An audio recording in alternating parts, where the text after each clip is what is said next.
Eu acho que a história que eu vou contar nesse vídeo vai te decepcionar, ainda mais se você for uma pessoa um pouco preguiçosa. Uma das coisas que eu ensino e que eu aprendi na comunicação não violenta é a ciência do pedido, de como pedir aquilo que a gente quer de uma maneira que a pessoa entenda o que é que a gente quer e que ela queira atender o nosso pedido.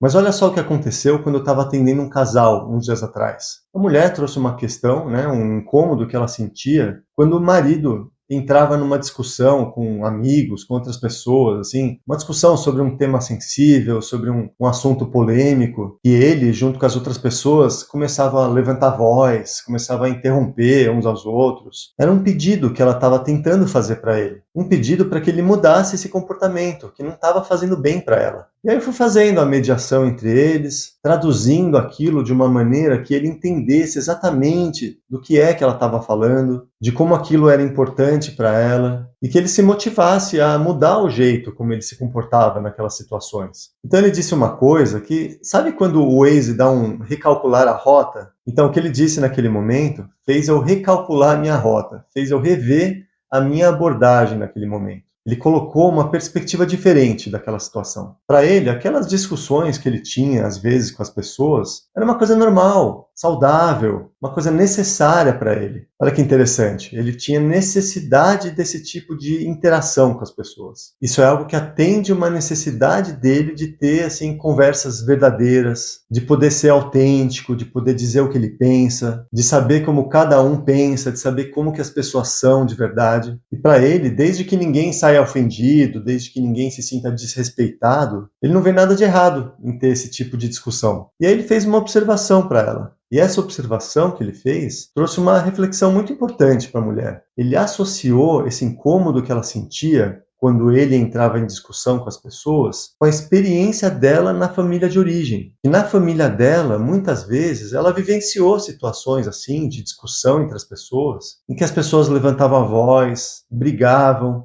se ofendiam, e isso sempre foi muito doloroso para ela. Mas que aquelas discussões que ele tinha com as pessoas eram diferentes, e ele não achava que ele tinha que mudar aquele comportamento dele. Para ele, ela é que precisava trabalhar esse incômodo dentro dela. Ou seja, ele estava entendendo o lado dela, mas ele não estava concordando que ele devia atender o pedido que ela estava fazendo. E aí? Quando a gente chega num impasse assim como esse, quando uma pessoa faz um pedido válido, legítimo, e a outra pessoa simplesmente não concorda que deva atender aquele pedido. Então eu disse uma frase para eles que eu costumo dizer em muitas situações: uma coisa não exclui a outra. Para ele eu pontuei que mesmo que ele não concordasse que aquele comportamento dele estava errado, mesmo assim ele poderia ter uma atenção com ela, perceber quando ela não estava se sentindo bem, e dentro das possibilidades dele, sem perder a autenticidade dele, sem deixar de ser quem ele era, ele poderia tomar um cuidado com o jeito dele para que ela se sentisse melhor. E para ela pontuei que ela poderia ressignificar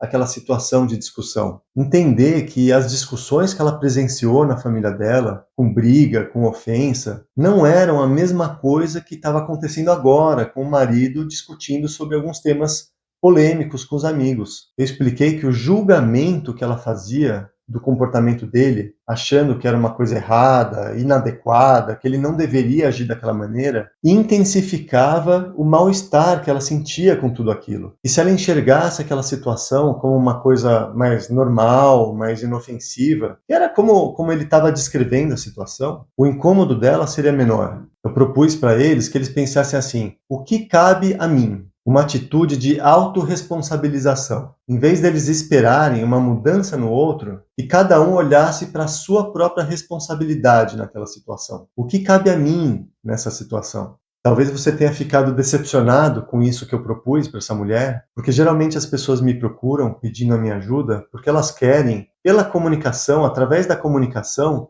conseguir o que elas querem. Mas nem sempre se trata disso. Nem sempre se trata da gente conseguir o que a gente quer, da gente conseguir que a pessoa faça aquilo que a gente quer que ela faça. Às vezes o que a gente precisa é aumentar a nossa compreensão e não precisar tanto daquilo que a gente está esperando da outra pessoa. E é aqui que os preguiçosos vão ficar desapontados comigo. Porque os preguiçosos não estão dispostos a fazer esse trabalho de aumentar a compreensão, de compreender mais do que ser compreendido. Compreender dá trabalho, e preguiçoso que é preguiçoso não quer ter trabalho, e por isso não quer se responsabilizar. É mais fácil responsabilizar o outro. Mas olha só, tem um ensinamento na comunicação não violenta que ajuda muito numa situação como essa, que é a distinção entre causa e estímulo. Essa distinção ajuda a gente a desenvolver essa postura de autorresponsabilização. Nessa história que eu te contei do casal, a mulher se sentia mal e entendia que o que estava causando aquele mal-estar nela era o comportamento do marido. Que o comportamento dele era a causa do incômodo que ela estava sentindo. E aí, ao longo da nossa conversa, foi ficando claro para ela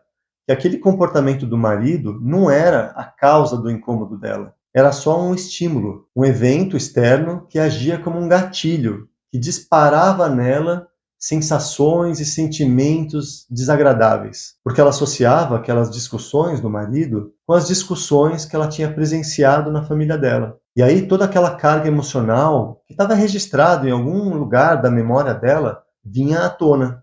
E ela se sentia mal com tudo aquilo. Então, quando ela enxerga na prática essa distinção entre causa e estímulo, aquele estímulo perde força. Aquele comportamento do marido já não deixa ela mais tão incomodada, porque ela entende que a causa daquele incômodo não é o comportamento do marido, é a forma como ela percebe aquele comportamento. Então, com uma postura de autorresponsabilização, e entendendo que o ponto principal aqui é a maneira como ela percebe aquele comportamento, ela pode colocar a intenção dela no sentido de transformar a percepção que ela tem das coisas, em vez de continuar tentando mudar o comportamento do marido. Bom, eu espero que você seja o tipo de gente que quer evoluir, crescer, andar para frente, e que você esteja entendendo o valor disso que eu estou ensinando. Eu tenho certeza que se você colocar a sua energia mais para transformar a sua percepção das coisas do que para mudar as outras pessoas, a sua vida vai ficar bem mais leve.